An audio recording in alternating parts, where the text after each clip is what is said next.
The top stories tonight in Y News. The Philippine government suspends the deployment of Filipino workers to the Kingdom of Saudi Arabia over questions on requirements allegedly imposed by employers on OFWs. All inbound international flights to Mactan International Airport will be diverted to the Ninoy Aquino International Airport beginning tomorrow.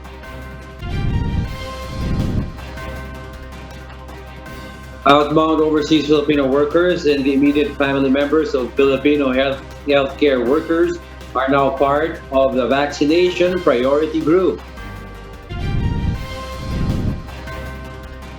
In preparation for the 2022 national elections in the Philippines, a lawmaker recommends a pilot run of the hybrid elections in 4 areas in the country. Africa needs 20 million doses of AstraZeneca vaccines within 6 weeks. And Oxford University to launch a 500 million euro research hub to target future pandemics. Good evening, Philippines and the world. Today is Friday, May 28, 2021. I am Harleen Delgado. Join us in the next hour as we deliver today's top stories around the country and in other parts of the world. I'm Angelo Castro III. We are also seen in 1,935 satellite monitoring centers nationwide and via live streaming worldwide through the UNTV News and Rescue social media accounts and our website, untvweb.com. I am William Theo. First in the news. The Philippine Overseas Employment Administration suspends the deployment of Filipino workers to the Kingdom of Saudi Arabia, leaving hundreds of OFWs stranded in Manila. Ray Pelayo will tell us why. Around 500 overseas Filipino workers from Manila bound to Saudi Arabia were excluded from their flights today.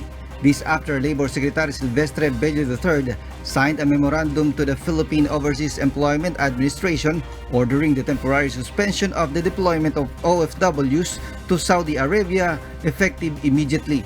The memo noted that according to reports, some employers and agencies were requiring OFWs to shoulder costs of health and safety protocol upon entry to the country.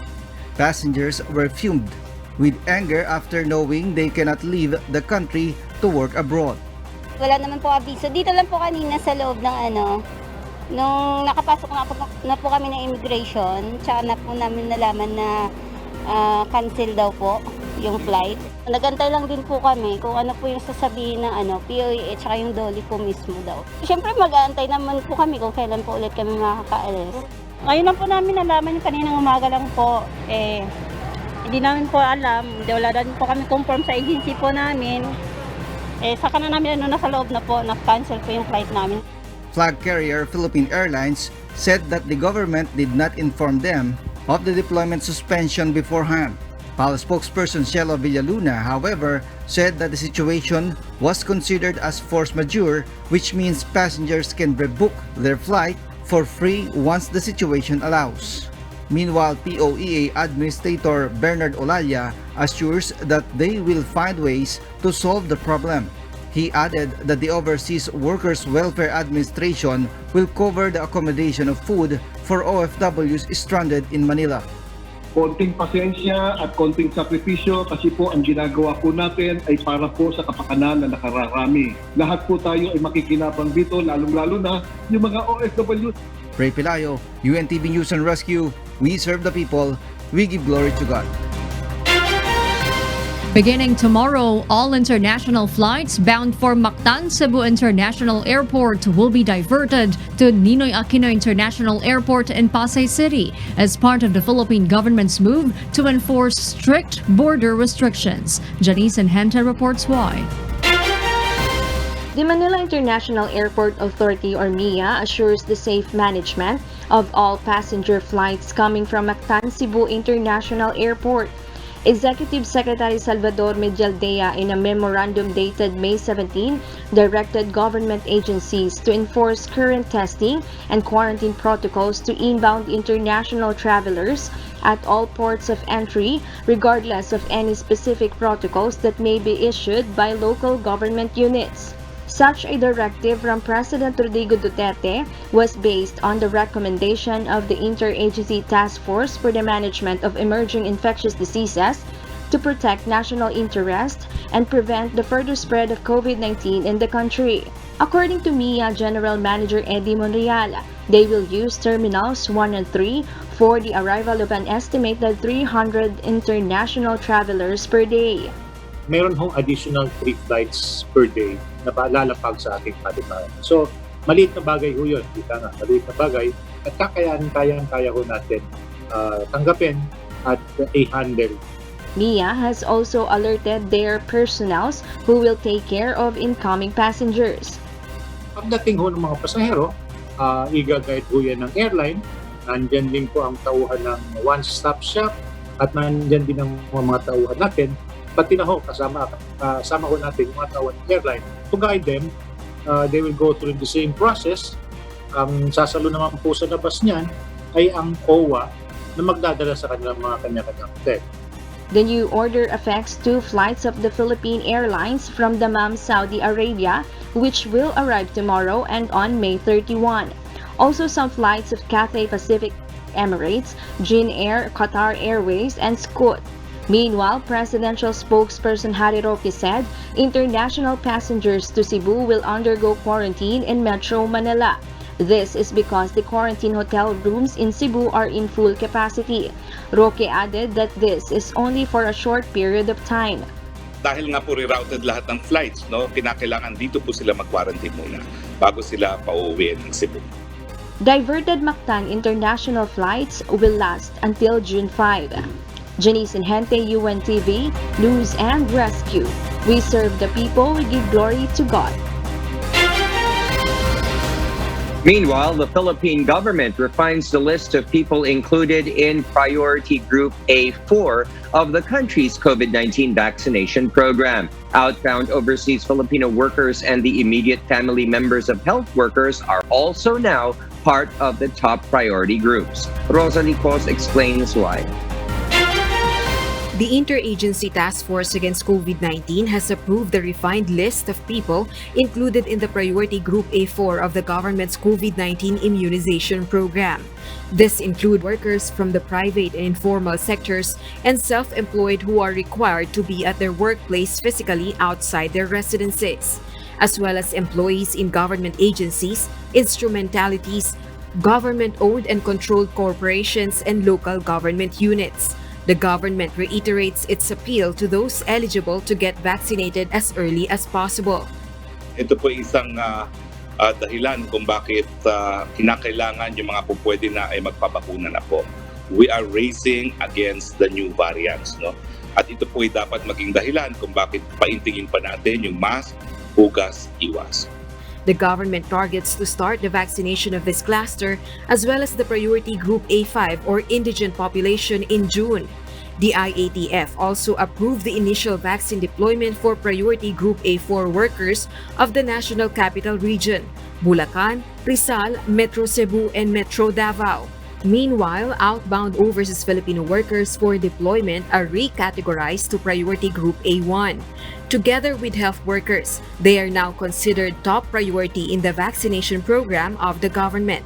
Edward Buenaobra, an OFW who had recently arrived in the Philippines after staying in Singapore for a year, is grateful to hear this. He plans to go back to Singapore immediately to continue his work as an engineer. Alam naman po natin na karamihan po ng mga Pilipino ay nakikipagsapalaran po sa ibang bansa dahil rin po sa kahirapan ng buhay. At isa po itong malaking kumbaga pagpapasalamat natin sa ating gobyerno na kami po ay kahit paano po ay kanila pong na-appreciate sa ganitong paraan po. Apart from this, immediate family members of health workers are also included under Priority Group A1. This once the country receives enough supply of vaccine doses. Inilagay naman ng inyong IATF sa Priority Group 1 ang mga papaalis or outbound overseas Filipino workers na madideploy sa loob ng 4 na buwan mula sa petsa ng kanilang pagpapakuna. Samantalang ang immediate family members ng healthcare workers ay kabilang na rin po sa Priority Group A1 oras na magkaroon ng supply ng bakuna. Rosa Licoz, UNTV News and Rescue. We serve the people, we give glory to God. The Department of Health, or DOH, awaits the official assessment of the World Health Organization if there are community transmissions of the various COVID-19 variants happening in the National Capital Region and nearby provinces. Aiko Miguel will tell us why. World Health Organization Country Representative Dr. Rabindra Abeyasinghe reveals that they are seeing a community transmission of 2 COVID-19 variants in Greater Manila area. These are the B.1.1.7, first discovered in United Kingdom, and B.1.351 COVID-19 variant, first discovered in South Africa. But according to Dr. Abeyasinghe, linkages of the cases are still undetermined because of limited contact tracing measures in the Philippines. WHO still has to determine whether these are dominant variants. Dr. Abeyasinghe also said limited genome sequencing capacity in the country remains a challenge. According to the Department of Health, they have not yet received the official statement of the World Health Organization regarding this matter. We still have not received from WHO an official statement to inform us that there is this, based on their assessment, that there is already community transmission among these variants that we have already detected here in the country. But of course, there has been this assumption already even before. Dahil nakikita naman ho natin na talagang tumataas ang bilang ng mga taong na-identify natin with these variants. The DOH once again reminds the public to be extra cautious and to not be complacent. Kahit ano pa hong variant ang meron tayo dito sa ating bansa, pareho pa rin ang kailangan nating gawin. Hindi po porke may community transmission ay talaga namang kung matatakot na tayo ng husto. Kailangan lang po ay lalabanan natin by doing and complying with the health protocols, at kung eligible na po kayo magpabakuna na po tayo. The WHO also urges the DOH to strengthen their case finding of B.1.617.2 COVID-19 variant, first discovered in India, which is linked to increased transmissibility. The WHO has sent a team of experts to assess the extent of the transmission of the variants of concern in the country. Currently, there are 967 B.1.1.7 cases and 1,109 B.1.351 cases in the country. Aiko Miguel, UNTV News and Rescue. We serve the people, we give glory to God. The Philippines confirmed 8,748 more COVID-19 cases today. The new cases brought the number of active cases nationwide to 53,770. Meanwhile, the Philippines' running tally of cases is now at 1,209,154. The latest case bulletin showed that 93.2% of those who are still undergoing treatment have mild symptoms. 1.30% are in moderate state, 2.2% are asymptomatic, 1.4% are critical, while 1.8% are severe. Meanwhile, the number of survivors climbed to 1,134,818 after 3,017 more recoveries were recorded. However, the death count increased by 187. That raises the total number of COVID-19 deaths in the country to 20,566. Iloilo city officials appealed to the national government for additional hospital beds and to hire more health workers as COVID-19 cases in the city continue to surge. Marvin Calas reports why live. Marvin, go ahead. Yes, Diego, the admittance of COVID-19 patients in Iloilo City made difficult due to the increasing number of coronavirus infections. Based on the latest report of the Department of Health Western Visayas Division, Iloilo has 1,041 COVID-19 total cases. In an interview program of Politics Scoop with Iloilo City Mayor Jerry Treñas, the mayor disclosed that about 75 patients per day needs to be admitted in the hospitals. Nevertheless, the challenge remains that all facilities are currently exhausted, and the admittance of patients takes 5 to 6 days. The cases are continuing to go up. There's no let up in the number of cases, not only here but also in the province, also in the other provinces. And the hospitals are full. And we are now even thinking of how the city can help out in whatever way possible. Because of these, the city pleads DOH for additional hospital beds and the employment of more health workers. The situation remains problematic for Mayor Treñas as the PhilHealth reimbursement of hospital claims remains unpaid, causing the delay of hiring additional health workers. The situation is quite difficult at the moment. PhilHealth has, as of March, charges coming from the hospitals amounting to almost 900 million already. Kung balikan mo talaga, PhilHealth talaga ang nagbigay ng problema na malaki. PhilHealth, on the other hand, says that they had a dialogue with the hospitals in Region 6 for the implementation of Debit Credit Payment Method or DCPM. Ang gagawin po natin dyan is i-release po natin o implement natin ang DCPM, Debit Credit Payment Method. Ito po ay yung total in-process claims nila sa amin, na good claims. Magre-release kami outright ng 60% of that amount, minus 2% withholding tax, upon the submission nila ng letter of undertaking. So release ka agad yung 60% na yon. In line with these, the DOH is on the process of augmenting provinces with high COVID-19 cases. Tayo na rin po ay nakapagpadala ng mga tulong galing po dito sa atin, dito po sa mga regions natin na ito.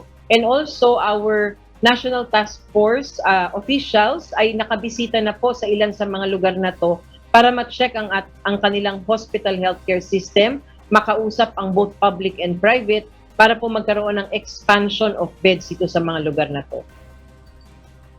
Diego, Iloilo City is currently under modified enhanced community quarantine, where border restrictions are implemented and only essential businesses are allowed to operate. That's our latest live here in Quezon City. Back to you, Diego. Thank you, Marvin Calas, for those updates. For those watching our 24/7 live streaming on YouTube, please click the subscribe button you see on your screen and ring the bell for notification. You may also follow us on Facebook. A lawmaker is proposing a pilot run of the proposed hybrid election system in the 2022 national elections. For an election watchdog, a pilot run is a welcome development but not a full implementation. Arlene Delgado will tell us why.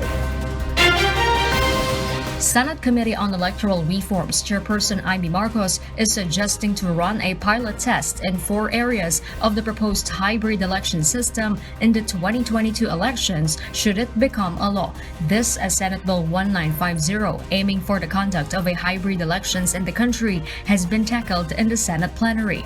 Basically, we're not very ambitious with this, but like every electoral innovation, we could start with a pilot. We just do 4 areas, 2 rural, 2 urban, possibly Luzon and Mindanao, 1 very populous, 1 less populous, something fairly representative just to get it started. According to Marcos, there are also recommendations to avoid the presidential elections and the conduct of full hybrid elections and to focus on the midterm elections in 2025 instead. Under the measure, the counting of votes will be a combination of manual and automated system to ensure transparency and credibility of the electoral process. A manual tallying of votes at the precinct level will be open to public view and can be also live streamed by groups accredited by the Commission on Elections. If there was a discrepancy of at least 2% of the total number of votes between the manual and electronic tallies, an automatic recount for the position under question will be conducted. The COMELEC is leaving up to Congress the decision on the proposed hybrid system. COMELEC spokesperson James Jimenez says they are also open with the proposed pilot testing in 4 areas in the country. I feel obliged to point out that this is only in the Senate as of the moment. As such, pag humihingi sila ng information sa atin, then we provide the technical information that we are asked for. And in this particular case, ang hiningi na information sa amin is budget. I don't know how the run up to the actual implementation kung magbabago pa yan. But as proposed, it sounds doable. Election watchdog Legal Network for Truthful Elections or NTE is also open with a pilot run, but not a full implementation of the hybrid system in the 2022 elections. The group noted that there was not enough time given the immense preparations needed for COVID-19 protocols. Attorney Helen Graido of Lente adds the public must also look into the security and the effectiveness of the new system. Titingnan dyan, of course, yung mga standards to democratic elections. Una dyan, syempre, yung accuracy and transparency.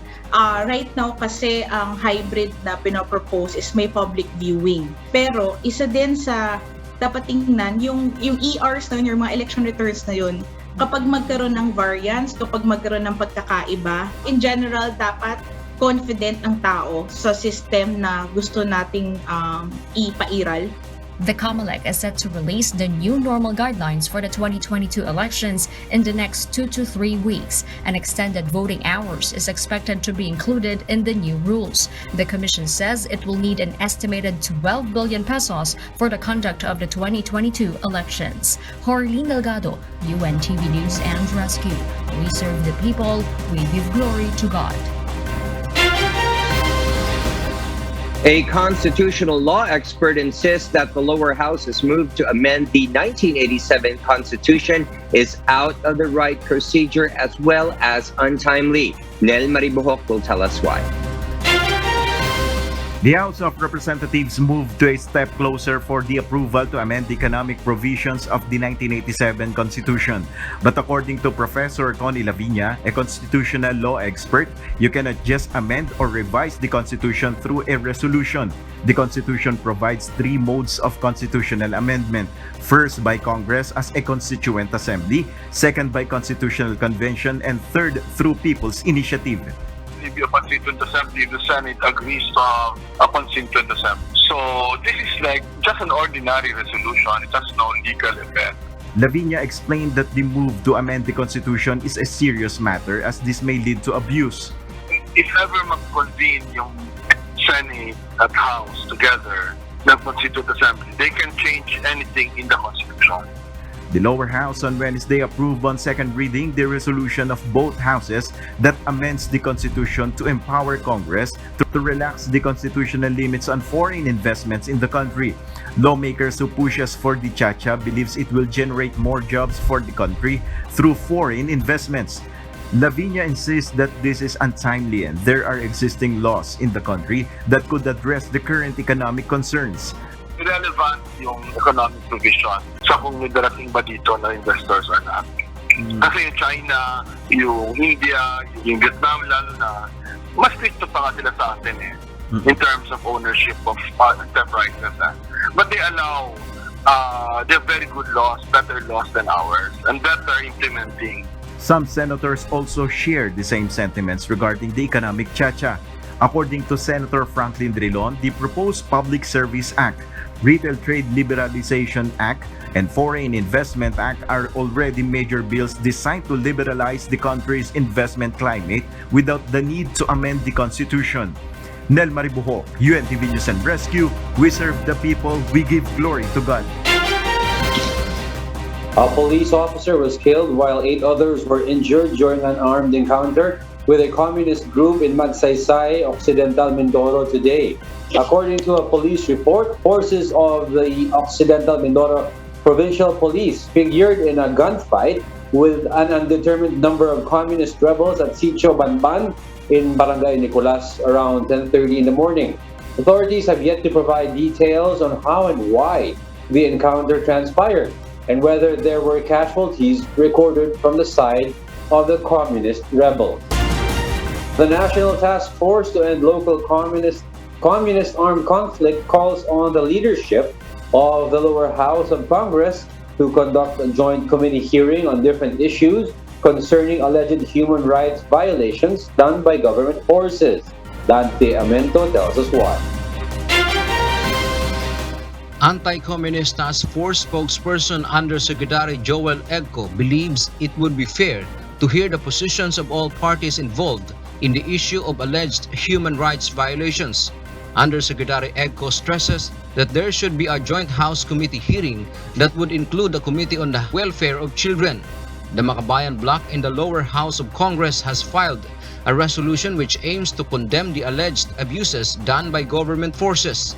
Yung po kasing final na resolution, kung mapapansin niyo, ay very prejudiced. Title pa lang, condemned.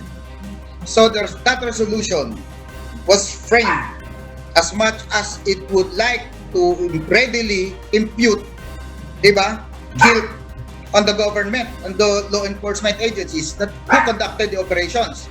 Ang aming pong panawagan, mag-joint committee po and committee hearing para in aid of legislation, not in aid of NTF-ELCAC abolition. National Task Force to End Local Communist Armed Conflict or NTF-ELCAC spokesperson Undersecretary Lorraine Badoy says that the parents whose children are victims of the communist group's recruitment must also be invited in the hearing. Badoy points out that parents have the right to be heard. In fact, nilalayo nila sa topic na ito at yun yung karapatan ng mga magulang. Over and above everything, the inalienable right of the parents. Hindi nila pag-uusapan yan kasi dyan sila talong-talo. In fact, yung pinapasalita yung mga bata, we can let them speak but after they've gone through psychosocial intervention kasi almost 3 years kasama mo CPP, NPA, NDF. Agusan del Norte 2nd District Representative Angelica Matba also supports the call for the sake of fairness. If you want to have a very fair committee hearing on this matter, then we have to listen to the other side as well, not only to the complainants. Meanwhile, Congressman Bong Suntay, chairman of the House Committee on Human Rights, assures they will allow all parties to explain their stand. Later on, papakinggan natin yung mga affected individuals and then yung mga agencies naman na who are being alleged to have committed such violations so that we could also hear them side. And after hearing both sides, then we will arrive at a conclusion and have a clearer picture of what really happened. One of the issues discussed in the hearing is the alleged red tagging of community pantry organizers. But the government, through the NTF-ELCAC, stands firm there is no such red tagging. Dante Amento, UNTV, News and Rescue. We serve the people. We give glory to God. The Philippine National Police expects a boost in their recruitment for new police officers following a new height requirement. Leia Ilagan tells us why. The Philippine National Police supports the height requirement reduction for police applicants. Republic Act 11549, signed by President Rodrigo Duterte, lowers the minimum height requirement for male applicants from 1.62 meters to 1.57 meters. For female applicants, the original height limit of 1.57 meters is lowered to 1.52 meters. PNP Chief Police General Guillermo Eleazar says they will definitely have more applicants and they will have more chance to choose the best. Kami ay natutuwa kasi sa totoo lang, itong kagalingan ng pulis hindi nakikita sa kanyang height. Di ba? Sa kanyang kisig. O gandang lalaki o gandang babae. Nakikita yan sa kanyang dedikasyon, sa kanyang kwalifikasyon, base na rin sa nilabas o binigay ng ating NAPOLCOM at syempre, itong ating gagawing paghuhubog sa kanila. General Eleazar orders the PNP recruitment officer to reconsider those who failed in the height requirement in yesterday's recruitment process. Over 17,000 new police officers took the application this year. Nagbigay na ako ng instruction kay Colonel Camarao in coordination with NAPOLCOM na while waiting for that IRR, simula kahapon, i-check natin kung meron pumasok sa adjustment na yon. We will accommodate them. Hindi natin i-disqualified. Some applicants are elated after the approval of the new height requirement. Nagpapasalamat po ako kay Pangulong Duterte dahil inaprubahan niya po. Sana po ay magtuloy-tuloy dahil marami pong mga kababayan natin ang matutulungan niya po. Kasi po marami pong mga kagaya ko na aplikante na nais pong maging pulis. Ayun sir, nagagalak po nung una pong naisa batas po ang aming ang lowering the height bill po. Dahil po sa batas po na binigyan po kami ng chance para po patunayan po sa PNP organization na maaari rin po kami makatulong sa aming community. Meanwhile, a waiver for height requirement will be automatically granted to applicants belonging to the cultural communities or indigenous peoples. Leia Ilagan, UNTV, News and Rescue. We serve the people, we give glory to God. The Department of Health is not yet leaning towards easing the mask rules among Filipinos fully vaccinated against COVID-19. Aiko Miguel will tell us why.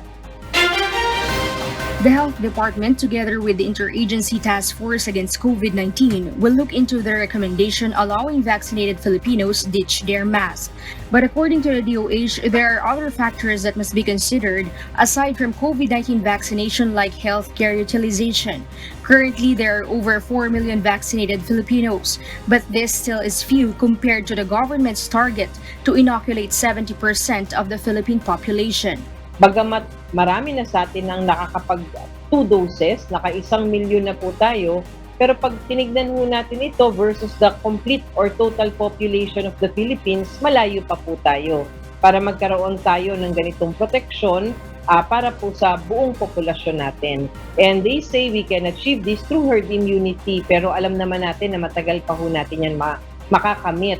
Health Undersecretary Maria Rosario Vergere added, the Philippines cannot yet consider going maskless outside like in the United States. One thing I just like to remind our citizens and also our media partners, it is really parang mahirap po tayong magkumpara sa ibang bansa sa estado natin ngayon.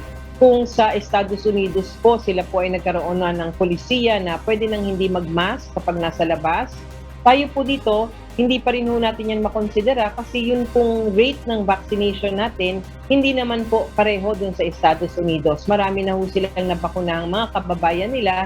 Sa atin po, hindi pa ho tayo umaabot sa ganung porsyento at saka meron pa rin ho tayo mga pailan-ilang mga lugar dito sa ating bansa na tumataas po ang kasos.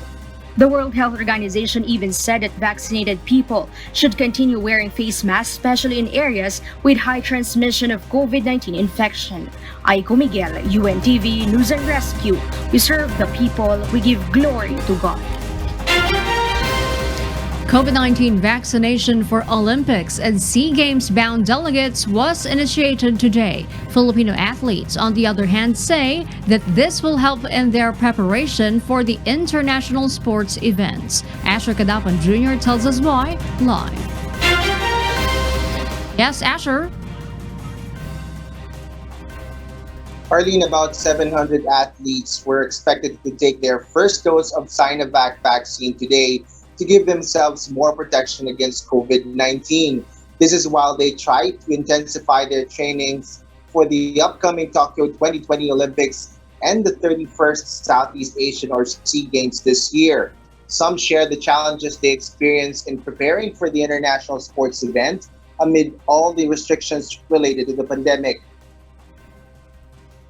Malaking impact talaga yung nangyari sa amin kasi unang-una yung apektado pati yung pagtitrain namin. So, kailangan namin gumawa ng paraan para ma-maintain po namin yung physical fitness namin. So, kumbaga nagkaroon kami ng sistema lang or nag-adapt kami ng bagong sistema. So, medyo nahirapan kami kasi nga sobrang higpit. Indoor training lang, gym lang sa bahay.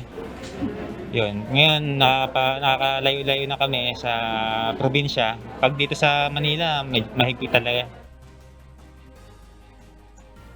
Despite the obstacles, they said that they are ready for the international competition and confident in winning the overall champion award that the Philippines bagged in 2019. Philippine Olympic Committee President and Congressman Abraham Bambol Tolentino says that hundreds more athletes and other delegates for the Olympics and SEA Games were not included in the list of vaccinees for today, but also requires vaccination. Tatlo po yun eh. Yung mga nasa probinsya, tawid dagat, nasa ibang bansa, at yung hindi pa nagna-national open to determine kung sino yung atleta, yun po yung i-appeal namin sa national government na may schedule in one day again. Matagal pa po yan, mga June or July or August pa po yun. Aside from these athletes, Tolentino explains that they will also be pushing to vaccinate other athletes not included in the forthcoming sports event. So pipilitin din naman natin yung ibang atleta na mabukunahan, hindi lang yung Olympic at saka SEA Games bound. Marami pa tayong national athletes. Arlene, the Tokyo 2020 Olympics will be held in Japan in June to August, while the 31st Southeast Asian Games will be in Hanoi, Vietnam in November to December. Arlene? Thank you, Asher Kadapan Jr. reporting live.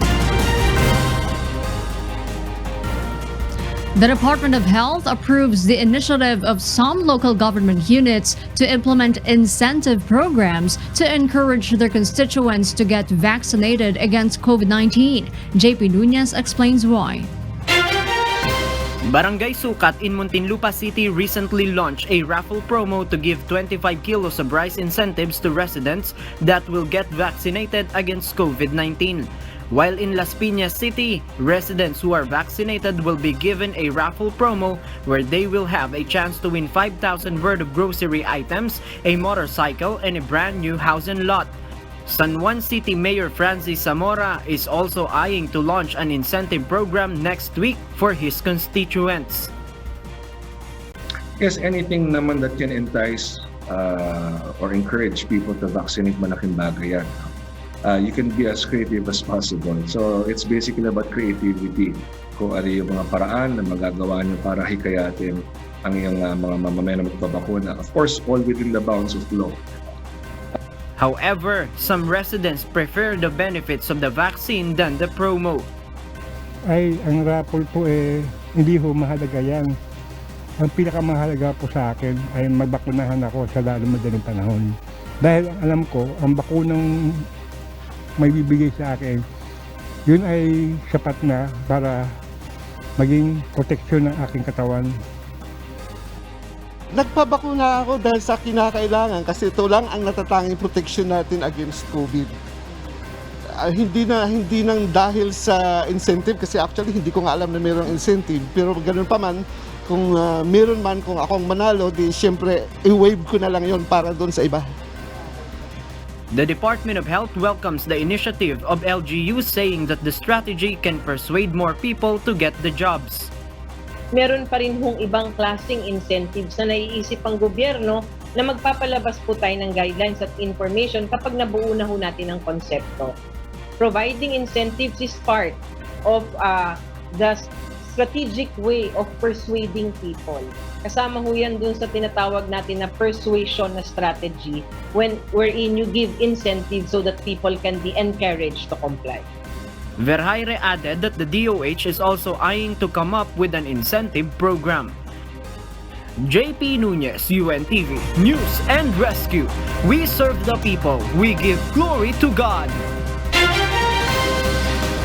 And for the news abroad, Africa needs a minimum of 20 million shots of the AstraZeneca vaccine within 6 weeks. Annie Mancilia will tell us why live. Yes, Annie, good evening. Mariel, the World Health Organization announced yesterday that Africa will need at least 20 million vaccines by mid-July in order to deliver second doses in time to everyone who received their first shots of the AstraZeneca vaccine.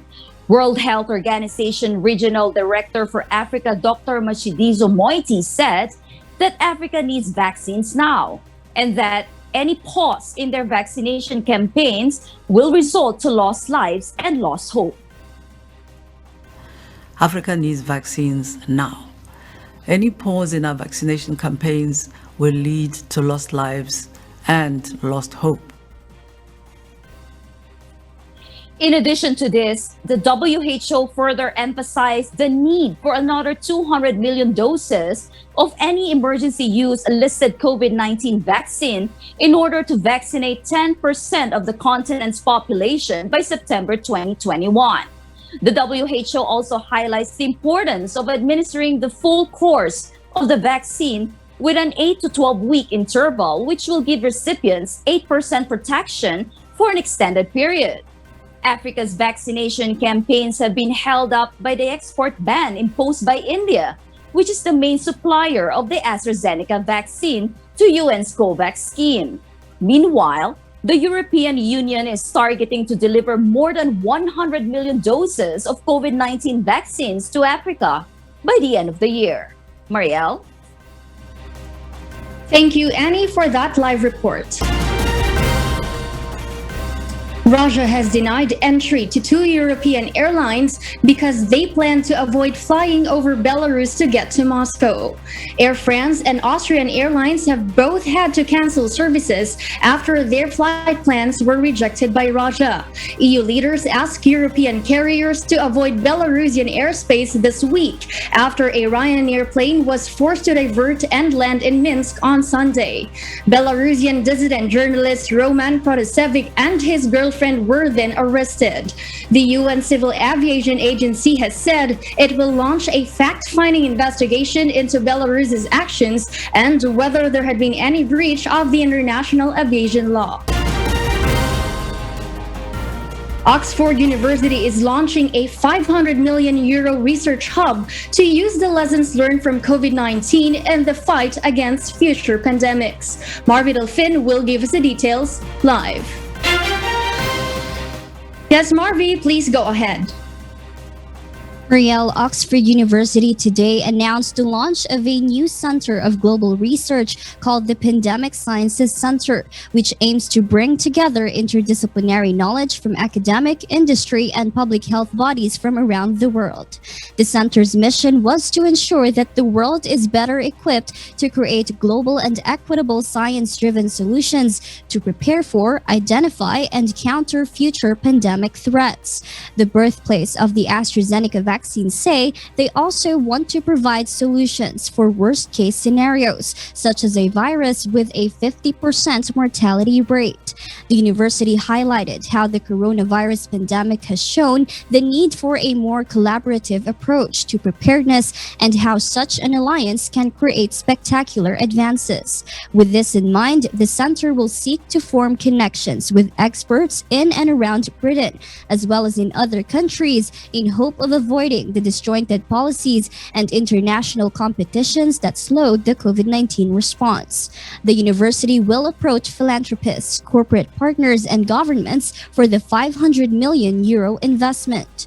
Oxford Chief Louise Richardson said she hopes the new center will ensure the world is never caught unprepared again. Marielle? All right, Marvi, thank you for those updates.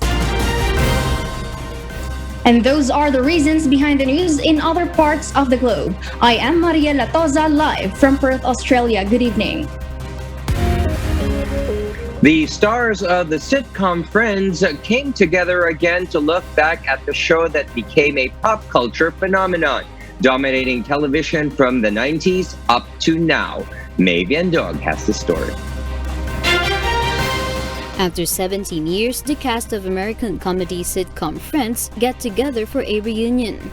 Cast include famous actors and actresses Jennifer Aniston, David Schwimmer, Courtney Cox, Matthew Perry, Lisa Kudrow, and Matt LeBlanc. Hosted by James Corden on HBO Max, the much-awaited special show Friends The Reunion features bloopers, trivia quizzes, reminiscences from the show's creators, and surprises from guest stars Justin Bieber, Lady Gaga, and David Beckham. For years, many fans have been desperate for a scripted reunion, with the stars reprising their roles in a new series or film. But Kudrow says it would be up to the show's writers and agrees with them that they ended it in the best possible way. The comedy show's first episode dates back to 1994 and aired until 2004 to more than 200 nations. The show also held the top-rated comedy in the United States for 6 years. Maven Doug, UNTV News and Rescue. We serve the people, we give glory to God. Wishers can now have a better listening and watching experience of their favorite music from Wish 1075 through a new smart TV. Mirasol Abogadil will tell us why. Do you feel that there's more to watching your favorite Wish-exclusive videos than viewing them on a cell phone or a tablet? Want a concert-like audio for better listening experience of the performances of your best-loved artists on the Wish 1075 bus? Your wish is granted because a fully satisfying audio-video experience can be made possible through the new smart TV from Huawei, Huawei Vision S. All you have to do is download it and then you can join the Wish music. By downloading the Wish app on your Huawei Vision S, watching the Wish-exclusive performances of your favorite artists just got a lot better. Huawei Vision S has a 4K HD full-view display that paints a vivid picture. But it is safe for your eyes even when using it for an extended period of time because of its low blue light and flicker-free technology. To ensure that our eyes are being taken care of, especially for those students who spend countless hours, looking at, through the screen of the laptop. Huawei Vision S can also serve as a high-end speaker when listening to Wish 1075, even when the screen is off. This is through the AI speaker mode. Huawei Vision S is also equipped with a 13MP magnetic camera that you can use in connecting with your loved ones through their MeTime app. For other details about Huawei's new smart TV, just visit their website at consumer.huawei.com. Mirasol Abugadi, UNTV News and Rescue. We serve the people. We give glory to God.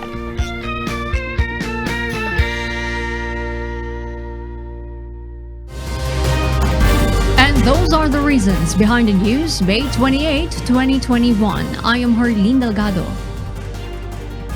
Reasons we deliver to you as they unfold. I'm Angelo Castro III. And because we need to know, we will always ask why. I am William Theo. We serve the people. We give glory to God.